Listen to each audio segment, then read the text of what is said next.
हम कल वाले काम को कंटिन्यू करते हैं।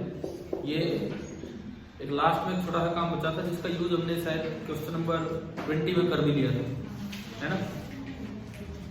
देखो ये इतना सा ही था कि अगर मान लो ये कोई लेंस है, कोई भी आपने पोजीशन L1 ली, फर्स्ट पोजीशन आपने ली L1 और यहां रखा था ऑब्जेक्ट और यहां बनी थी उसकी एक इन्वर्टेड इमेज। आपने पिछली क्लास में इसको x बोला था तो वो कितना बचा था d माइनस एक्स, और हमने वो तीन डिस्टेंसेस का सम करके x भी अलग से निकाल लिया था। कितना आया था d माइनस डी बाई 2। इतना काम हो गया था। तो इस समय u देखिए, u है माइनस एक्स, यानी कि u आपका है minus of d minus D by 2, ठीक है। और इस समय अगर आप v देखते हो, v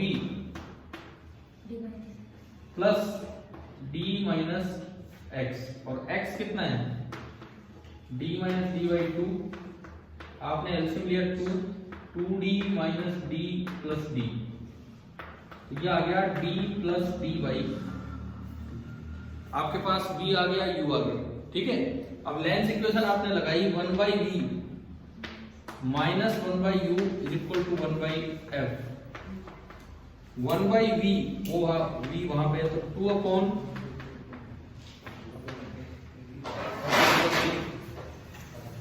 minus 1 by u, minus minus plus हो जाएगा, 2 upon d minus d is equal to 1 by f, ठीक है। इसी को सिंप्लीफाई करना था, एलसीएम आया d square minus d square, और ऊपर ये आप देखोगे तो कितना बनेगा 4d, 2d minus 2d plus 2d plus 2d, वो स्मॉल डी कट जाना है और ये जुड़ के ये, और यहां से क्रॉस मल्टीप्लाई करोगे या रेसिप्रोकल करोगे, क्रॉस क्या रेसिप्रोकल करोगे तो उससे आप किया, ठीक है। हमने शायद ये फॉर्मूला कल यूज कर लिया था क्वेश्चन नंबर 20। देखो कल हमने एक्सरसाइज का 14 का बी पार्ट लिया जस्ट वो टेबल समझाने के लिए, उसके बाद 19th क्वेश्चन लिया, उसके बाद 20th। यहां तक पार्ट चल रहा था कॉन्वेक्स लेंस का, हमने एक बार भी जिक्र नहीं किया है किसका, कॉनकेव का। अब थोड़ा सा हल्का फुल्का, उसमें इतना टाइम भी नहीं लगता। अब हम चलते हैं कॉनकेव की तरफ, कॉनकेव लेंस बिठा दो ना, ये अजी किया था, ये घर जाके हो गया था, ठीक है।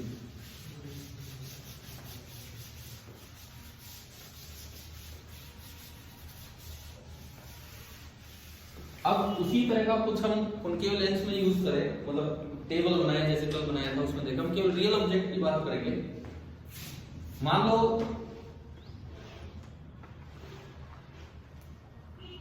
सपोज ये आपका है एक कॉनकेव लेंस, तो कॉनकेव लेंस है तो इसकी फोकल लेंथ पॉजिटिव होगी या नेगेटिव होगी, नेगेटिव होगी।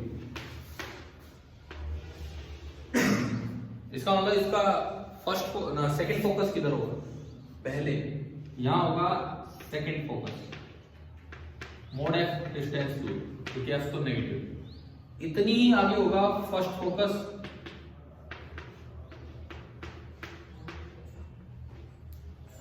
यहां पे।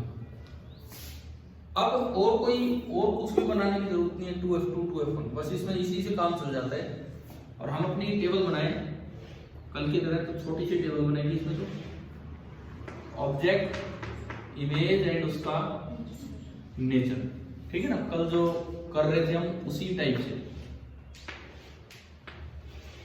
शुरू में ऑब्जेक्ट फार अवे, तो इमेज कहां बनती है, कौन से फोकस पे, F2 इधर है, एट F2 इधर बनी है, तो कैसी इमेज बनेगी, वर्चुअल, रियल की वर्चुअल, इरेक्ट या इन्वर्टेड, इरेक्ट। अब साइज की बात करो, U तो बहुत बड़ा है, V छोटा सा है, तो स्मॉल या डिविनिस, ठीक है।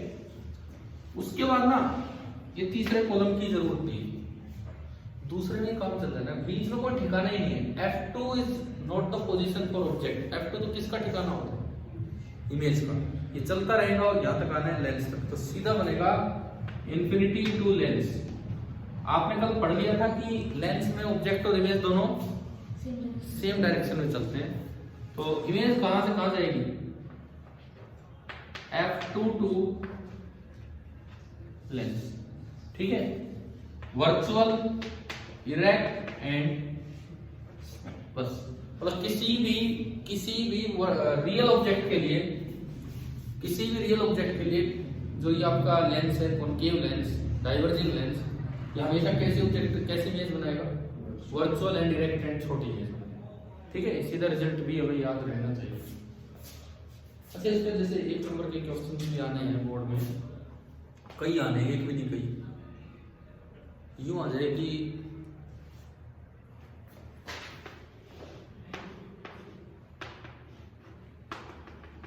कंप्लीट का रे डायग्राम, बस ये आ जाए। जैसे 1 नंबर का क्वेश्चन ये रे आई है, आपको आफ्टर रिफ्लेक्शन दिखानी कि किधर होगी,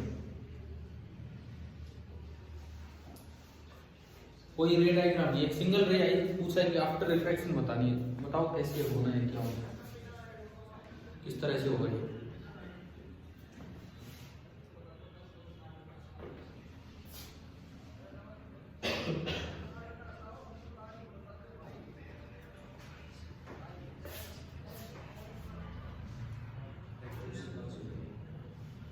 मतलब ये क्यों ऐड कर दूं, मिरर थोड़ी है, उल्टी कैसे आ जाएगी। पता, मैंने तो एक सवाल पूछा है सिंपल सा, यही आ गया, कोई रे कंप्लीट कीजिए, रे डायग्राम कंप्लीट कीजिए।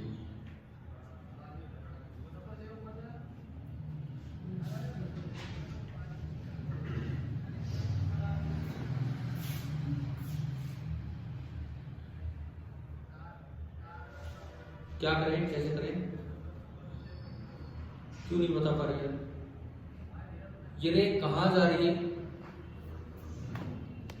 F1 पे, F1 पे कोई भी ऑब्जेक्ट होता है तो उसकी इमेज कहां बनती है, ये एक रे दिखाई, मतलब एक और रे होगी ऑब्जेक्ट की, वो यूं आ रही होगी। F1 पे कोई भी ऑब्जेक्ट होता है तो उसकी इमेज कहां बनती है, इन्फिनिटी पे। इसका मतलब ये जो रे होगी आफ्टर रिफ्रैक्शन, ये कैसे हो जाएगी, ऐसे कोई ऊपर से आ रही होगी, वो भी सीधी हो जाएगी। समझ गए हो ना ये भाई, सिंपल सा एक क्वेश्चन पूछा था, वही आपको करके दिखाना था इस तरह से। समझ आ रहा है कि नहीं किस तरह से, 1 नंबर में ऐसे सवाल तो आ ही सकते हैं आराम से।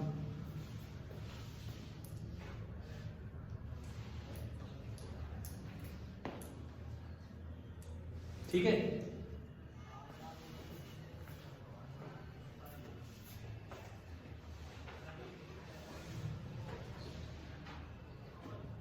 चले आगे बढ़े।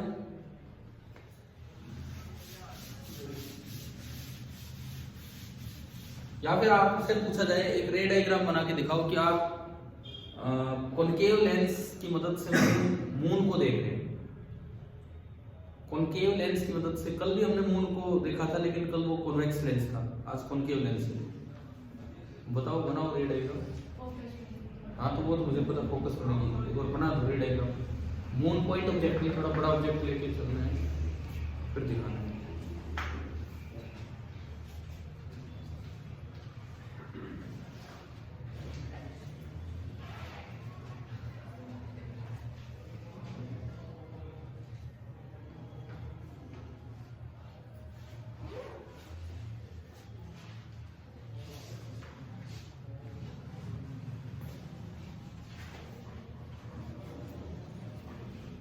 मून जैसे कल बनाया था ना, मून की तरह कोई स्फेरिकल टाइप, उस टाइप से, और आप रे डायग्राम एक बार कंप्लीट कीजिए।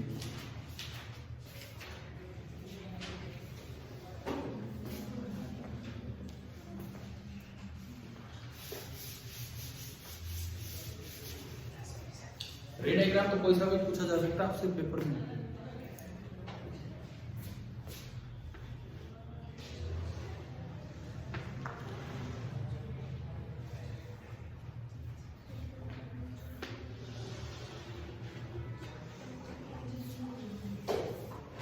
ये यहाँ है, दिस इज द मून। क्या कल हमने ऐसे ही मून दिखाया था, एक क्वेश्चन एनसीईआरटी के 14th पेज में, है ना। इसकी फोकल लेंथ f है नेगेटिव, यहाँ कहीं f2 होगा और ये जो दूरी है this is mode of f, क्योंकि f तो नेगेटिव। तरीका क्या था, कैसे बनाया था? एक रे आप लेंगे मून के टॉप से और कहां से पास करें उसको? ऑप्टिकल सेंटर से। ये वाली रे तो अनडिवाइडेड निकल गई है ना। एक और रे यहीं से लेते हैं, यहां आते आते कैसे हो जाती है?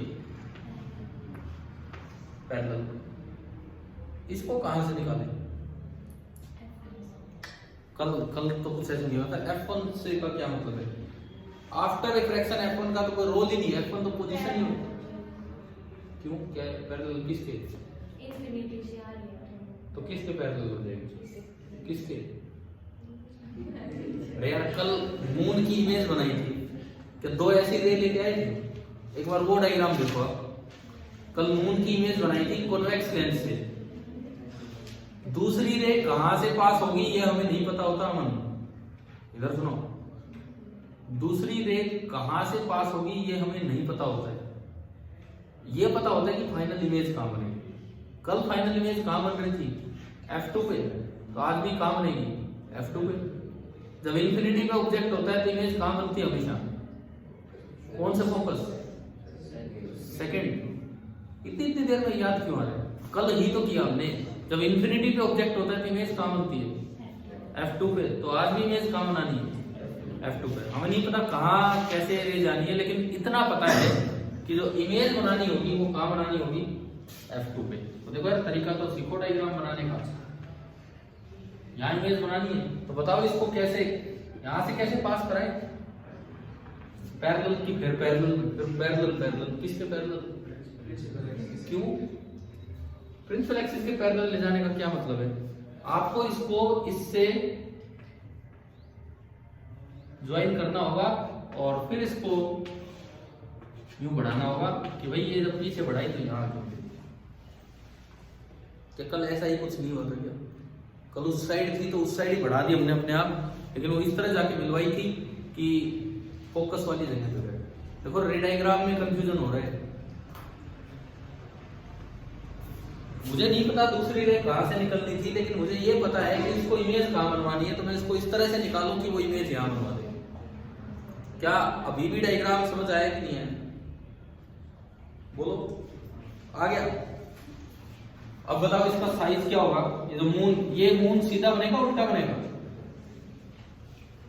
कल तो मून का नून बन गया था, आज सीधा बनेगा उल्टा बनेगा? सीधा, क्योंकि ये वर्चुअल इमेज है।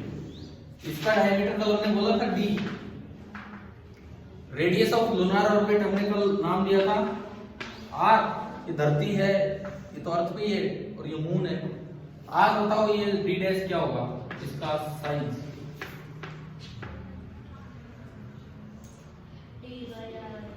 अगेन वही बात है, ये सिमिलर है ये ट्रायंगल और बड़ी ट्रायंगल, तो ratio of the sides equal होगा। तो d dash by d is equal to, ये डिस्टेंस कितनी है? Mod f by r, f negative इसकी मोड, तो d डैश आ गया मेरे पास मोड f बाई r और इनटू कैपिटल। यार देखो कल जब वो सिखाया तो आज ये बनाना आना चाहिए ना आपको। कल वाला डायग्राम आता है तो आज ये भी बनना चाहिए हमसे। असली बताओ समझ आ गया? कल थे आप क्लास में? कल वाला आ गया था समझ? वो डायग्राम निकालो, कॉपी में निकालो। कॉपी का है कल की, कॉपी भी किसी और की देखनी पड़ेगी।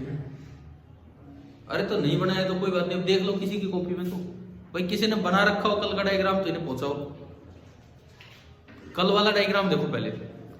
कल मून से दो रे आ रही है, एक रे ऑप्टिकल सेंटर से गई सीधी निकली होगी, दूसरी रे वहां से तो चली थी लेकिन यहां आते आते इसके पैरेलल दिखाई होगी क्योंकि इंफिनिटी से आ रही है। अब वो कहां से पास होनी हमें नहीं पता, लेकिन इतना पता है कि फाइनल इमेज कहां बननी है उसकी? F2 पे। तो हमने F2 पे एक लाइन लगा रखी होगी और उसको वहीं से पास करा दिया। आज भी पता है फाइनल इमेज F2 पे बननी है, तो हमने F2 पे एक लाइन लगा दी। ये जहां इसको कट करे उसको ऐसे ही पास कराओ कि पीछे बढ़ाए तो इधर। भाई अभी भी समझ आया कि नहीं है? बताओ, आप बताओ। अश्विनी क्लियर है?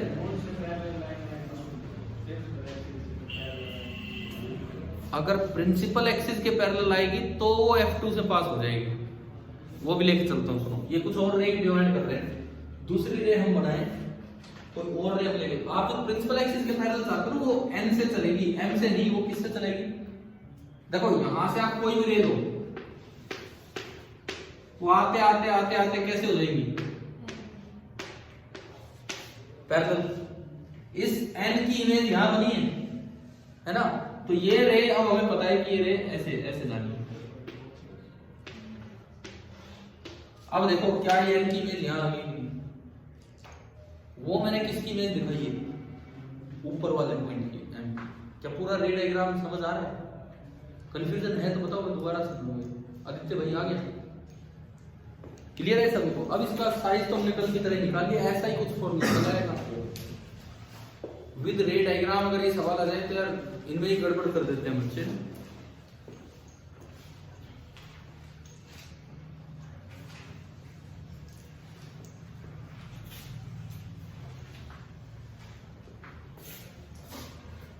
चले अब कॉन्केव लेंस से आगे। आपका पेपर कब का है? किस तरह का है आदित्य? जी 24 का है। कौन सी शिफ्ट? Evening shift. कहाँ है सेंटर? गुड़गांव। कौन से सेक्टर? सेक्टर 49। कौन सा स्कूल? वसंत वैली ग्लोबल वसंत वैली। वो गिनती के सेंटर है जी, जहाँ पे इतने कंप्यूटर्स अवेलेबल हो। रोजवुड कुछ ऐसा है, वही है उधर 49 में। तो 49 में वही है उधर। तो ऑनलाइन पेपर देना आता है कि नहीं, ये बताओ कितना अनुभव है ये CBT computer based test? School में एक बार भी किसी के स्कूल में भी प्रैक्टिस हो रही है कि नहीं इस चीज की? क्यों नहीं हो रही है? आपके स्कूल में हो रही है पक्का? आपने दिए एक दो पेपर कंप्यूटर बेस्ड टेस्ट होते हैं सीवीटी, तो उसमें कोई पेपर पूरा किया है? ठीक है चलो बहुत बढ़िया। और किसी ने नहीं दिए क्या? आपके तो नीट में वैसे नहीं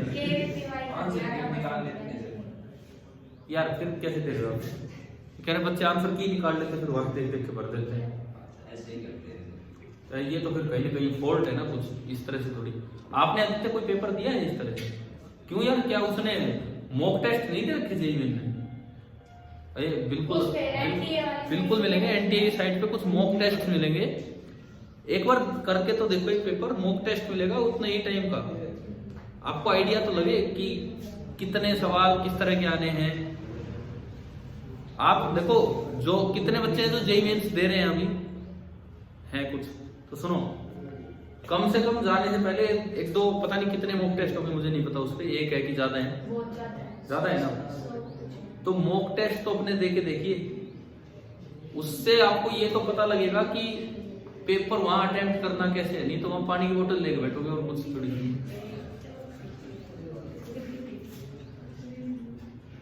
भाई आपके देखो सीबीटी पेपर में आपको ना, इवन मुझे जहां तक लगता है ये भी पता लगता रहेगा कि कितने क्वेश्चंस आपने अटेम्प्ट किए हैं, कितने आपने अभी छोड़ रखे हैं।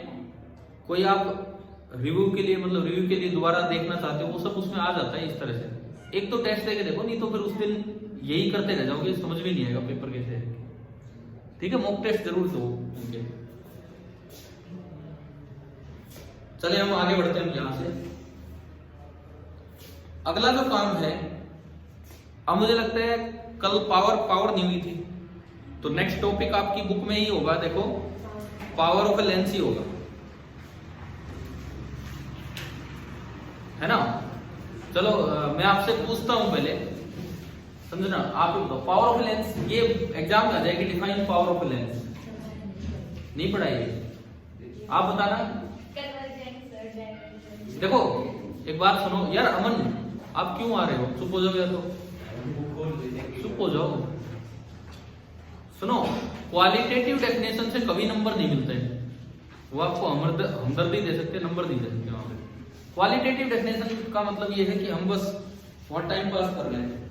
जैसे कोई पूछे what is dipole moment, it tells us about the strength of the dipole, ये क्वालिटेटिव डेफिनेशन है, समझ गए हो। What is the power of a lens, 1 by is not the definition, वो एक रिजल्ट है जो निकल के आता है। और यूं आ जाए define power of a lens and hence prove that P is equal to 1 by F। ये और इन्होंने क्या कहा था, इन्होंने क्या कहा था, ये तो केवल क्वालिटेटिव डेफिनेशन, इससे कौन मार्क्स देगा आपको यार। मेरा एक क्वेश्चन की तरह आप लिखिए, define power of a lens, define power of a lens and show that it is equal to the reciprocal of focal length, and show that it is equal to the reciprocal of focal length.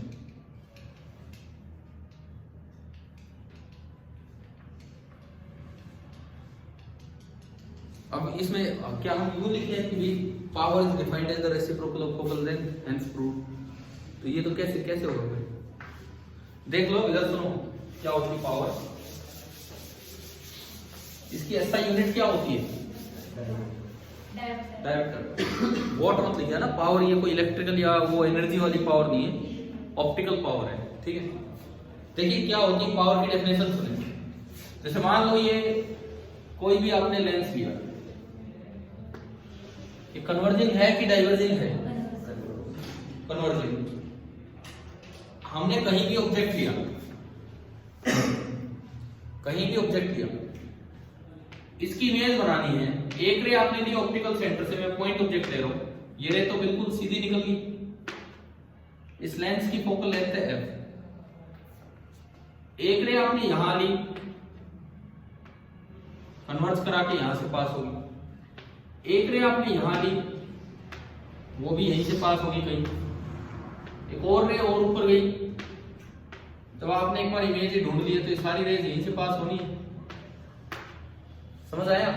मतलब ये बनेगा image के position V, ये object की position है U, ये 0 0, U की value कितनी है, जैसे हम पीछे भी करते रहे, माइनस PO, एंड V की वैल्यू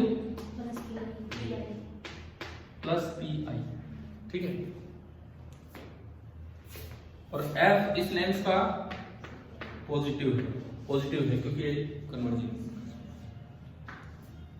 ये अलग अलग हाइट्स पे ये गई है, मैं बीच वाला को ये पार्ट ले रहा हूं, सपोज ये हाइट कितनी है h, ठीक है। ये रे यू जाना चाह रही थी, लेकिन ये इतना बेंड होगी, this is the convergence produced in this beam, ठीक है।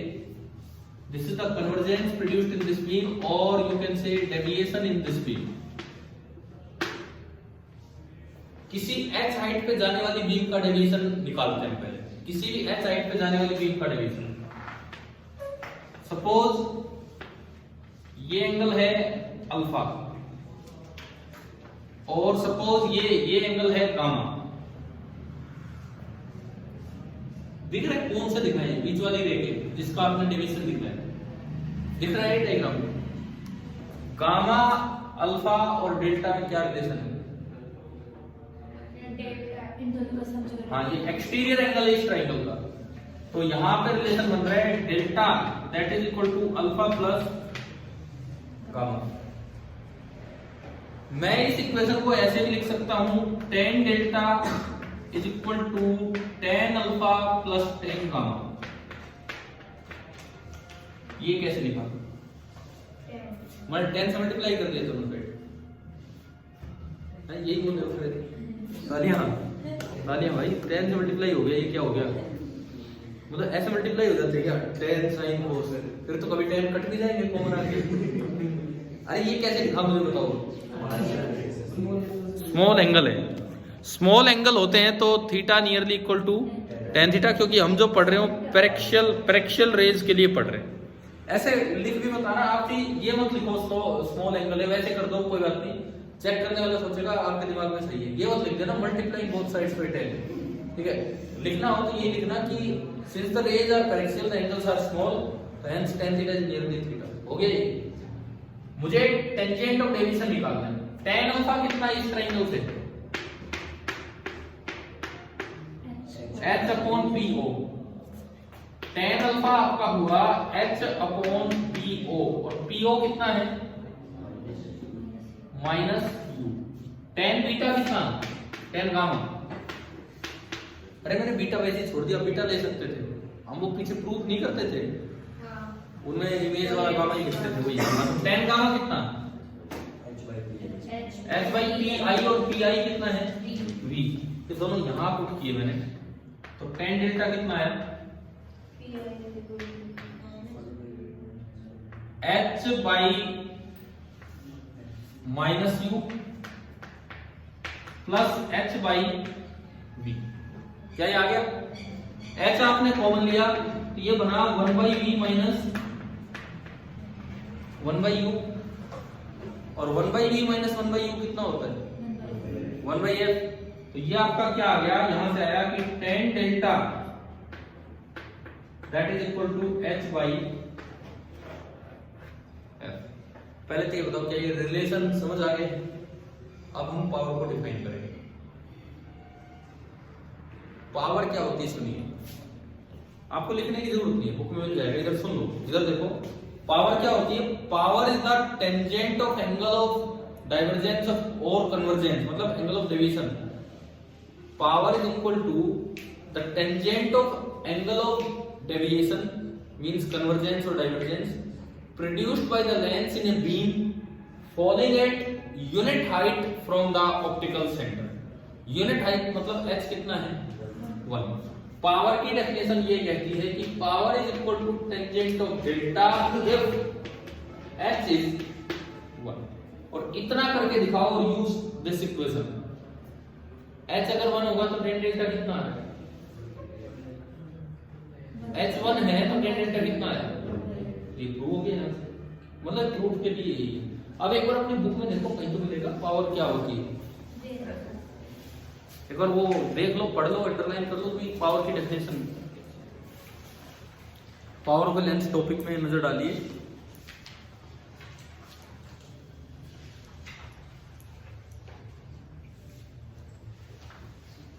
और उसे पढ़ के भी देखो समझ में भी आ रहा है कि नहीं।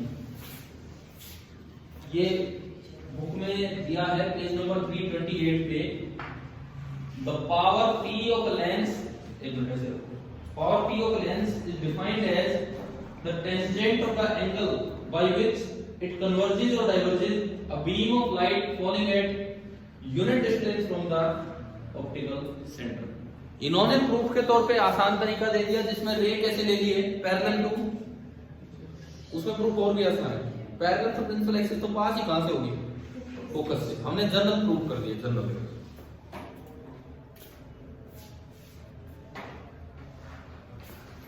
अरे कितने बच्चे पहली बार पढ़ रहे हैं कि पावर तो ये होती है लेंस की? एक बार हाथ ऊपर करो कि फर्स्ट टाइम ही देखा है पावर ये है। फिर अभी तक हम पावर क्या है याद करते थे, पावर क्या है ना, वो तो ठीक है। वैसे क्वांटिटेटिव डेफिनेशन 1/f, वो डेफिनेशन थोड़ी है, तो वो डेफिनेशन 1/f तो केवल पैरेक्सियल रेज के लिए हुई। अगर ये मार्जिनल रे होती तो क्या पावर 1/f आ जाती? फिर तो उस तरह से ही निकलती ना।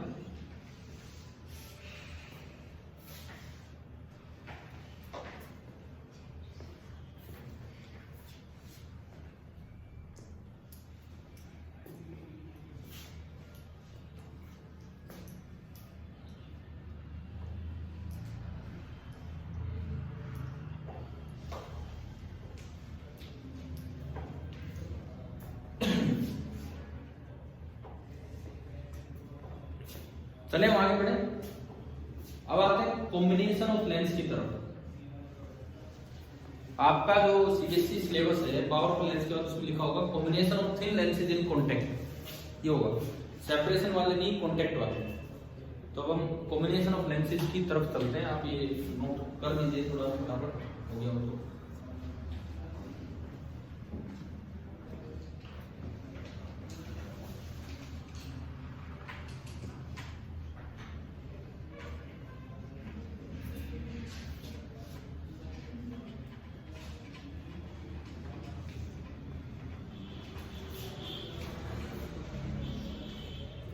एक सवाल मैं आपसे पूछता हूँ,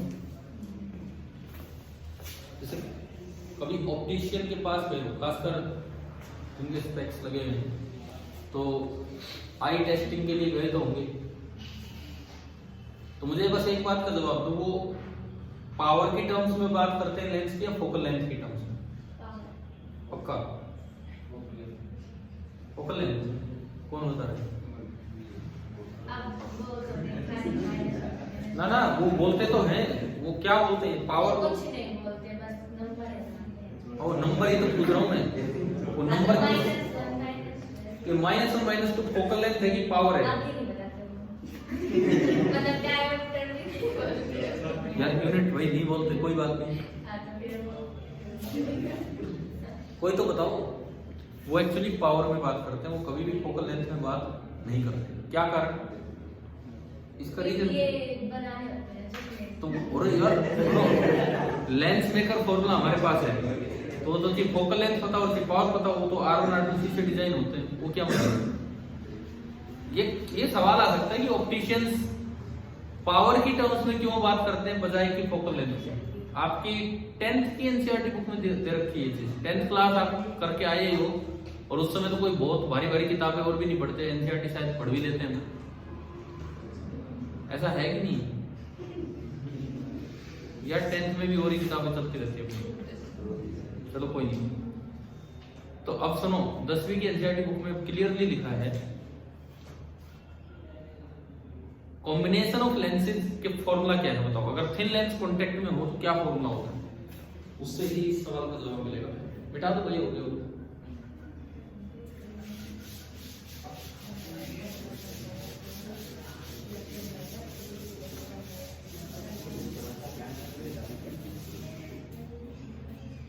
देखिए कॉम्बिनेशन ऑफ थिन लेंसेज का जो फॉर्मूला निकल के आता है वो ये आता है 1/f is equal to 1/f1। पता होगा ये? विद साइन आपको रखना होता है, अगर थिन लेंसेज कांटेक्ट में है तो 3 है 3 4 है 4, इस तरह से चलता रहेगा। विद साइन आपको f1 f2 रखना होता है। ये डेराइव करवाऊं कि हो जाएगा ये? बताओ कैसे होगा? तो हो जाएगा तो कैसे होगा? देख लो फिर, मान लो दो लेंस कांटेक्ट में है, इवन वो ऐसे भी हो सकते हैं, डबलेट बोल देते हैं, डबलेट, ठीक है, कॉन्वेक्स कॉन्केव डबलेट। ये है, इसकी फोकल लेंथ f1 और इसकी फोकल लेंथ f2। f1 तो हमारा क्या है? पॉजिटिव, और f2 क्या है? नेगेटिव। इक्विवेलेंट फोकल लेंथ का क्या मतलब है? इक्विवेलेंट नहीं, इक्विवेलेंट फोकल लेंथ का मतलब ये है कि ये सिस्टम इंफिनिटी से आने वाली रेज को,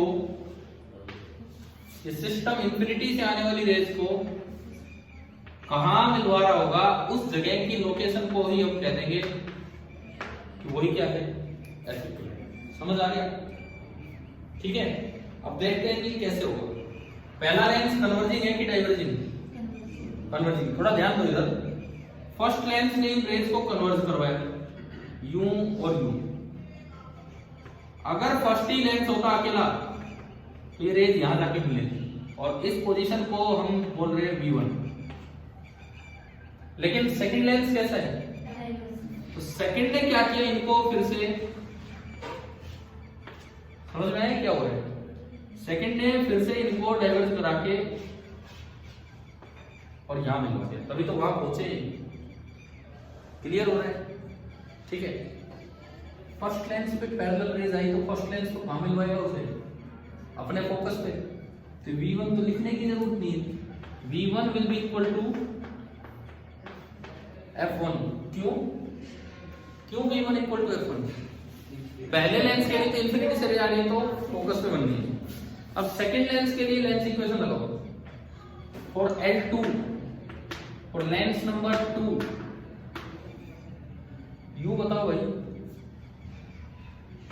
फॉर लेंस नंबर 2 U कितना? V1। हाँ हाँ अरे तो वही तो ऑब्जेक्ट है उसके लिए V1, और V1 कितना है आपका F1, V कितना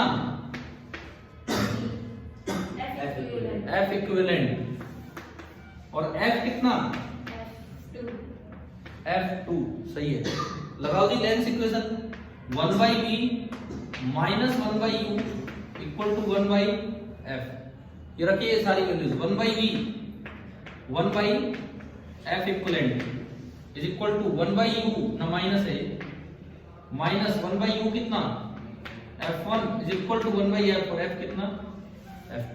अब अगर आप माइनस 1/f को उधर ले जाओगे तो प्लस हो गया, प्रूफ आ गया। एक्चुअली इसमें भी अटक के बैठ जाते हैं, है तो आसान, पर अगर ये डायग्राम ही बनाओगे तो फिर ये कहां से प्रूव होगा। आप अगर यही नहीं लिख पा रहे हैं 2 के लिए, लेंस नंबर 2 के लिए, फिर ये कैसे प्रूव होगा। हो सकता है आपकी किताब में दे रखा हो, लेकिन मैंने तो सिंपलेस्ट छोटा सा प्रूफ आपको समझाया है विद डायग्राम कैसे बनाना है। क्या ये क्लियर हो रहा है कि नहीं? देखो आधी बार तो बच्चे इसमें ये कंफ्यूज हो जाते हैं कि बी तो ये लिख दिया और F ये लिख दिया। आप केवल लेंस 2 को देखो ना, उससे पता लगेगा। क्या क्लियर है? कोई डाउट है इसमें? अभी पीछे क्लियर है? आप बताओ आ गया समझ? नहीं आ रहा हो तो पूछ ही लेना चाहिए, नहीं तो फिर ये साफ हो जाएगी चीजें। हो गया ये प्रूफ। अब मैं उस सवाल पे आता हूं कि क्यों ऑप्टिशियंस पावर की टर्म्स में बात करते हैं ना कि फोकल लेंथ की टर्म्स। कारण है एक फॉर्मूला, अगर आप इसको पावर की टर्म्स में कन्वर्ट करें तो 1/f क्या होगा P is equal to P1 plus क्या होता है यार, आपको दो लेंस कांटेक्ट में रख के देखने पड़ जाए, या आई लेंस भी तो है हमारा एक, उसके साथ ही कांटेक्ट में होता है। आई की पावर पता होती है नियरली 40 डायोप्टर, तो उसके साथ ही कांटेक्ट में रख के फिर वो आसानी से जोड़ देते हैं। मान लो उन्होंने एक डायोप्टर का रखा, -1 का रखा, तो क्या आसान नहीं है जोड़ना। और अगर वो ये फोकल लेंथ उन्हें पता हो, बार बार वो कैलकुलेटर लेके बैठा रहेगा और ये कैलकुलेट करता रहेगा कि अब क्या होना। समझ आ रहा है? इसीलिए ऑप्टिशियंस किसकी टर्म्स में बात करते हैं? पावर। अगर आपके पास 10th की एनसीईआरटी बुक हो तो उसमें वो मोर टू नो टाइप रहते हैं, तो वहां ये सब चीजें दी होती है। बताओ एक बार ये लेंस वाला ये पार्ट समझ आ गया? कुछ चीजें मैंने लेंस में कवर नहीं की है। Combination of thin lenses with some separation नहीं है वो बोर्ड के सिलेबस में, स्पेशली लिखा है थिन लेंसेज विद कॉन्टैक्ट। अगर सेपरेशन के साथ आ भी जाए तो आपको फॉर्मूला नहीं लगाना है। फॉर्मूला क्या होता है वहां 1/f is equal to 1/f1 plus 1/f2 minus d upon f1 f2 where d is the separation. वो यूज नहीं करना है। पढ़ा है वो फॉर्मूला? आप लोगों ने पढ़ा है कभी या नहीं? नहीं पढ़ा तो लिखो भी मत उसे, क्योंकि फिर वो यूज करना भी सिखाना पड़ता है अलग से कि वो कहां से डिस्टेंस इक्विवेलेंट की बनानी होगी, वो नहीं आएगा बोर्ड पेपर।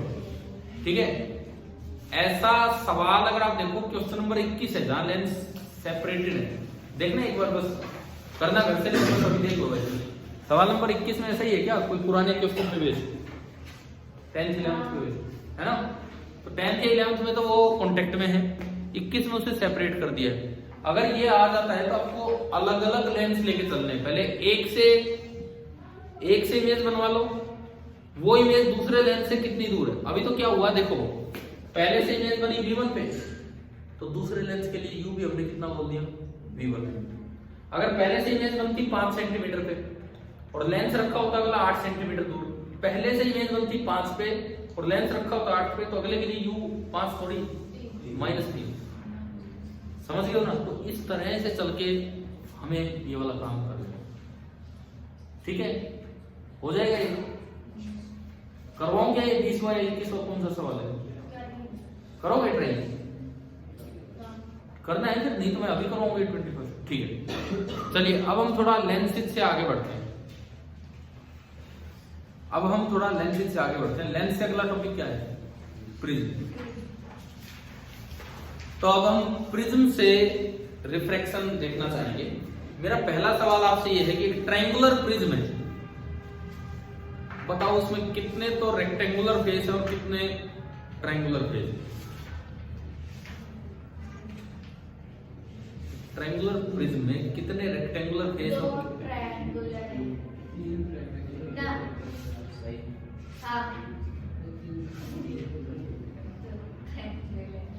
बताओ भाई। हाँ, हाँ, तीन। ये रेक्टेंगुलर होता है, ये रेक्टेंगुलर होता है, और नीचे वाला रेक्टेंगुलर, सामने वाला ट्रायंगुलर और पीछे वाला ट्रायंगुलर। ठीक है, 3 तो रेक्टेंगुलर होते हैं और 2 ट्रायंगुलर होते हैं। अब देखो प्रिज्म से मोनोक्रोमेटिक लाइट का रिफ्लेक्शन देखिए, वहां हम चलते हैं, पहुंचते हैं।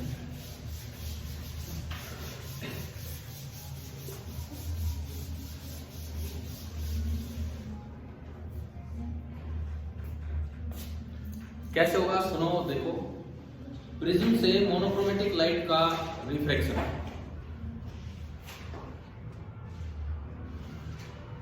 आपने ये कोई प्रिज्म बनाया जिसका एपेक्स एंगल है ए, ये एंगल ऑफ प्रिज्म। कोई लाइट यहां डाली आपने, ये यहां पे नॉर्मल,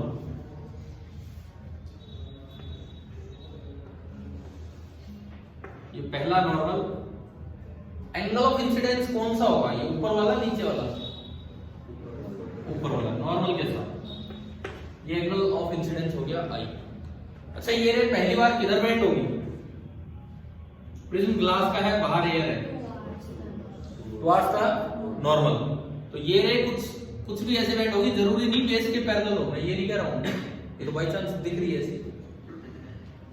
ये एंगल क्या है, एंगल ऑफ रिफ्रैक्शन है कि नहीं है? मतलब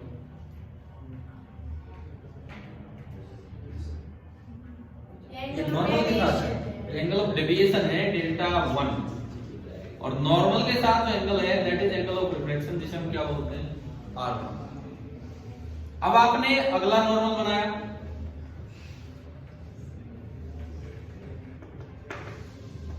ये एंगल क्या होगा?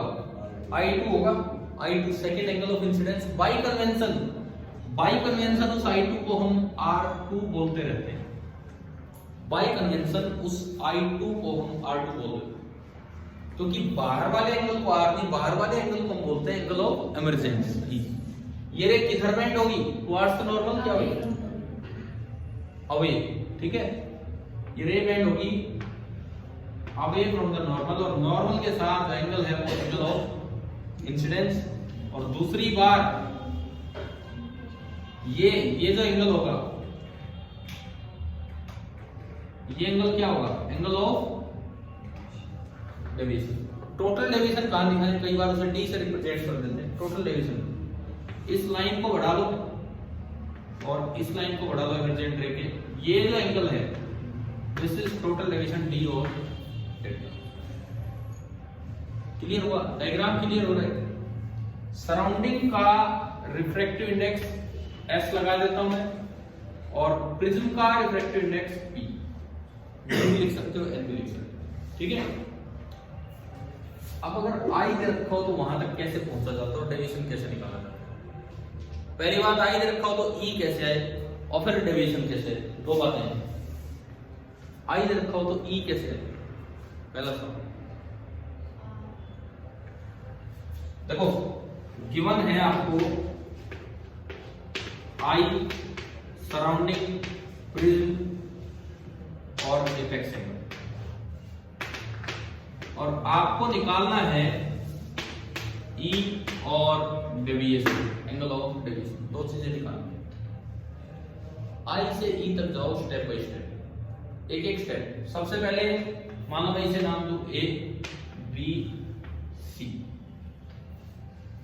ये एपेक्स एंगल है A, तो यार इसको नाम X दे देता हूं, X B C। ठीक है, पहला स्टेप यहां लगाओ स्नेल्स को, क्या इक्वेशन बनेगी? हाँ, सराउंडिंग का refractive index into sine I is equal to NP into sine of R1, पहली इक्वेशन। NS गिवन है, I गिवन है, NP गिवन है। यहां से क्या कैलकुलेट हो जाएगा? R1। यहां से आपको R1 मिला, आगे बढ़ो। R1 से निकालना होगा R2, कैसे निकालें? ज्योमेट्री। क्या ज्योमेट्री? सुनो, क्या ये एक साइक्लिक क्वाड्रिलेटरल है? भाई ये 90 नॉर्मल है ना ये, और ये भी 90 नॉर्मल है। साइक्लिक क्वाड्रिलेटरल है तो बाकी दोनों का सम भी 180 हो गया। वो a है, ये कितना बचा 180 माइनस a आ गया। अब इस ट्राइंगल में आओ, XBC ट्राइंगल में, एक ट्राइंगल के तीन एंगल्स का सम कितना होता है R1 plus R2 plus 180 minus a is 180। समझ आ रहा है? ये a तो ये 180 minus a, R1 plus R2 plus 180 minus a is equal to 180 degree. 180 से 180 कैंसिल, तो मेरे पास एक रिलेशन आ गया जो हमें याद रखना हमेशा इस प्रिज्म के लिए कि R1 plus R2 is equal to a। Geometrical relation है जो याद रखना है। समझ आ गया होगा कैसे आया? और अगर आप R1 ला चुके हो तो यहां से आप क्या ले आओगे इस रिलेशन से R2 आ गया। ठीक है, अगला काम फिर से स्नेल्स लो, इधर n prism into sin R2 is equal to n surrounding into sin E, और इस इक्वेशन से आप क्या कैलकुलेट कर लेंगे E तक पहुंचने का तरीका दिमाग में आ गया है, यहां से वहां कैसे जाना है, क्या E तक जाने का तरीका आ गया समझ? ठीक है, अब डेविएशन कैसे लाएं? E तो आ गया, अब इसके बाद हम डेविएशन कैसे लेंगे?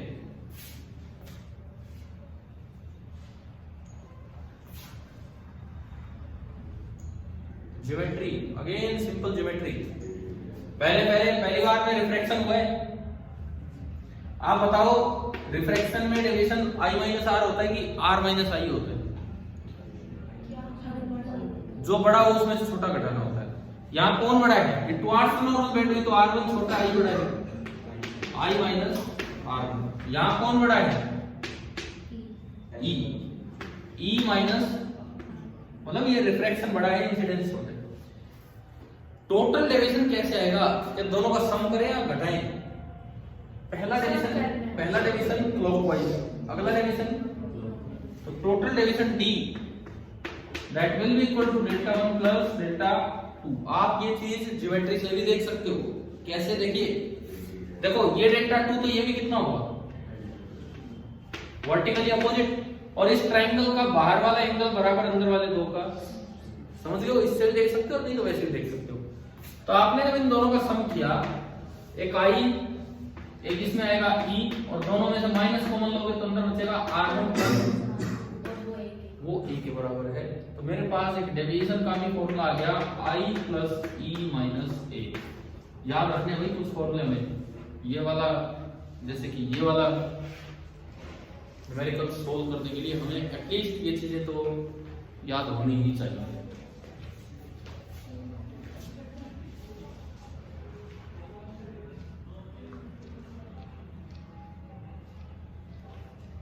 एक सवाल दूं, अगर आप ये सारे स्टेप्स करके दिखाओ तो।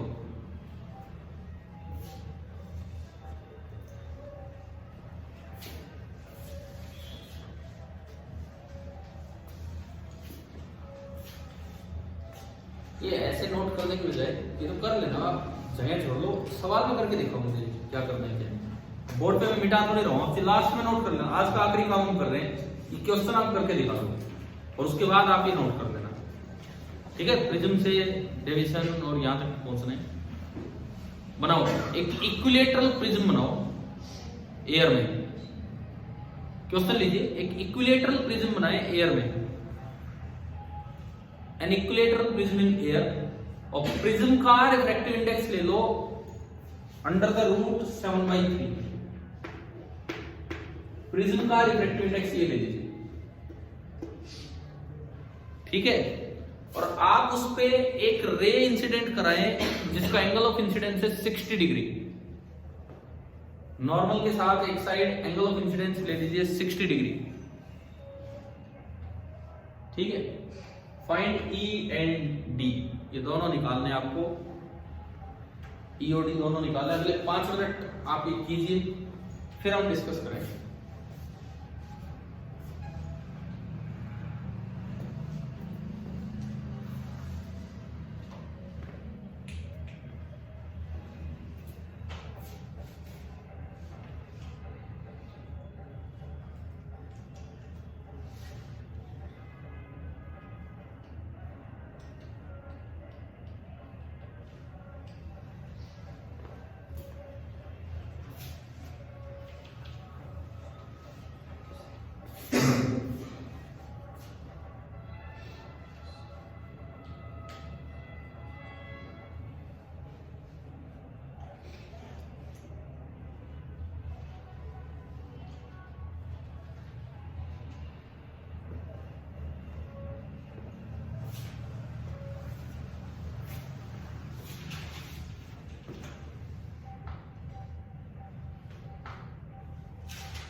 अगर कोई एंगल ना निकले ना, जैसे R1 कभी निकालने के पीछे पड़ जाओगे मैं तो साइन इनवर्स भी बना के मानूंगा, ये वो उसको साइन में रख लो, कोई बात नहीं, वो आगे यूज होता चलेगा।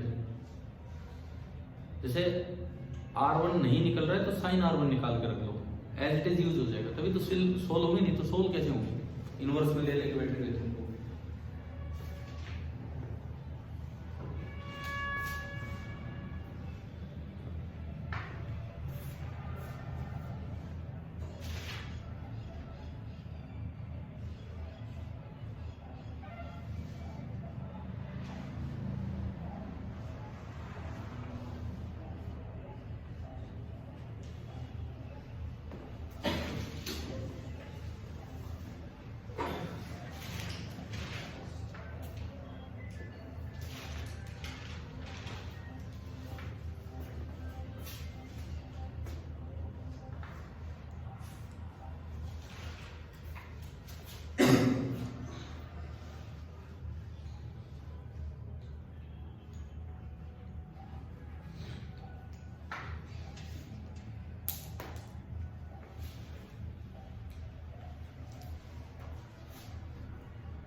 थोड़ा हो सकता है ट्रिग्नोमेट्री का भी यूज हो, ट्रिग्नो फॉर्मूले साइन ए प्लस बीटा ए हो रहा है इस तरह का। इनवर्स पे जाने की जरूरत नहीं है, फिर आदमी को आता हो इनवर्स मैथमेटिक्स, मेडिकल वालों को तो आता ही नहीं है।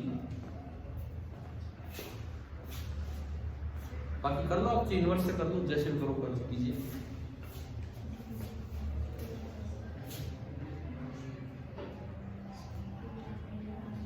मैं कर रहा हूँ स्टार्ट।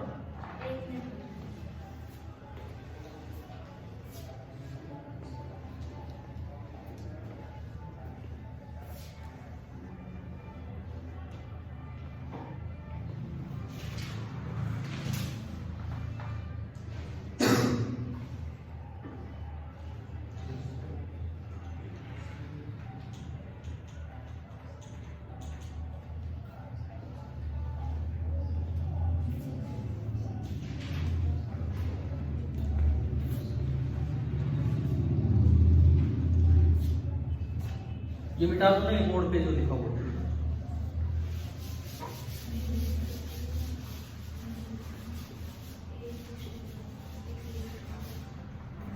चलो एक बार पहली इक्वेशन बताओ, R1 तक जाने की क्या इक्वेशन है? 1 into sine 60 degree under root 7/3 into sine R1। Sine 60 कितना होता है? अंडर रूट 3/2, तो रूट 3 और रूट 3 आगे 3 बन गया। यहां से साइन R1 कितना आया? 3/2 अंडर रूट 7। पहला काम हो गया। अब R1 से ए कितना दिया है? 60 डिग्री। अब मैं चलूं R2 पे, तो R2 कितना हो गया? 60 डिग्री माइनस R1। ऐसे पढ़ा रहे तो कोई इनवर्स में क्यों जा रहा है? अब फिर से तीसरी इक्वेशन बनाओ स्नेल्स लॉ की। क्या बनेगी? मतलब under root 7/3 into sine R2 is equal to 1 into sine E। और मुझे तो साइन E ही तो चाहिए। R2 की जगह ये रख दो इसमें, under root 7/3 into sine of 60 degree minus R1 is equal to sine A minus B क्या होता है? Sine A cos B minus cos A sin B। एक बार ये अलग से निकाल लो, फिर इसमें पुट करेंगे। Sine 60 degree minus R1 sine A, sine 60 कितना? Root 3/2 into cos R1 minus cos A cos 60 1/2 into sine R1। और साइन R1 कोस R1 है मेरे पास, ये रहे। जब साइन R1 है तो कोस R1 भी है। कैसे? अंडर रूट 1 माइनस इसका स्क्वायर। अगर आप साइन r1 यहाँ बैठे हो निकाल के, तो कोस r1 कितना होगा? कोस r1 अंडर रूट 1 माइनस 9/4 9/28 9/28 28 में से 9 गए, अंडर रूट ऑफ 19/28 28 को मैं 2 रूट 7 लिख सकता हूं। तो यह आया अंडर रूट ऑफ 19, 4 बाहर आएगा, 2 बल्कि और रूट 7 अंदर, अंडर रूट ऑफ 19 और अंदर बचेगा 2 अंडर रूट 7। क्या ये समझ आया कि नहीं है? हाँ भाई बोलो, क्लियर है? अब इसमें पुट किया है यहां हमने, तो रूट 3/2 इंटू कोस r1 ये रहा, root 19/2 root 7 minus 1/2 into sine r1, और साइन r1 कितना है? 3/2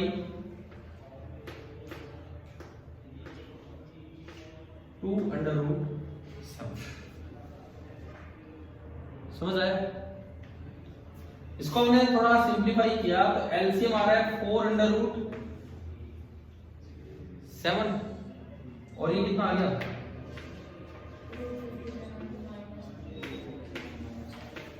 रूट 57 माइनस 3/4 रूट 7। ये उसमें पुट करो, उसकी जगह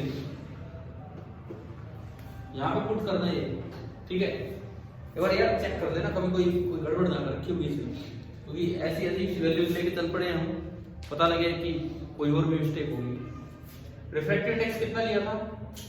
रूट 7/3 ही लिया था, है ना? तो ठीक है, इससे चल रहा है, क्लियर है यहाँ पे? अब क्या होगा? ये वैल्यू आ गई इसकी, ये वैल्यू उठा के यहाँ रखोगे तो देखो रूट 7 से रूट 7 कैंसिल हो रहे हैं, नीचे ओनली क्या बचेगा? 4 बचेगा, और रूट 3 ऊपर से कट सकता है, रूट 3 इसमें है और उसका एक रूट 3, तो इसमें बचेगा रूट 19 माइनस रूट 3/4। साइन ही आ गया। अब इनवर्स में दे दो आंसर, तो ई क्या हो गया? उस पूरे का साइन इनवर्स। समझ आया ना कैलकुलेशंस तक कैसे जाना है? लास्ट स्टेप में आप इनवर्स दे दो, वो कोई दिक्कत नहीं, वो कहीं तो इनवर्स लगाना ही पड़ेगा, बीच में लगाओगे तो सोल्व करने में मुश्किल होगी। क्या कर लिया आपने कंप्लीट? ये वैल्यू यहां रख दो, रूट 7/3 बाहर है, ठीक है? एक रूट 3 ऊपर से कॉमन लेके काट दो, रूट 7 भी कटेगा, तो यहां बचेगा रूट 19 माइनस रूट 3/4, और ई आ गया उसका साइन इनवर्स। और अगर डेविएशन भी लिखना हो तो आई प्लस ई माइनस ए। आई कितना है? आई कितना है? 60 डिग्री, और ए भी कितना है? 60 डिग्री, तो वो दोनों कैंसिल हो जाएंगे, वो भी किया। साइन इनवर्स में ये हमारा आंसर होगा।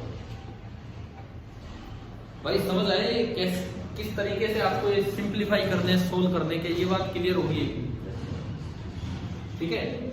अभी कल की जो हमारी क्लास होगी, हम प्रिज्म को ही आगे पहले कंप्लीट करेंगे, एंड देन उसके बाद हम चलेंगे ऑप्टिकल इंस्ट्रूमेंट्स, और लास्ट पार्ट होगा रे ऑप्टिक्स, ठीक है? आगे कल पढ़ते हैं आपको।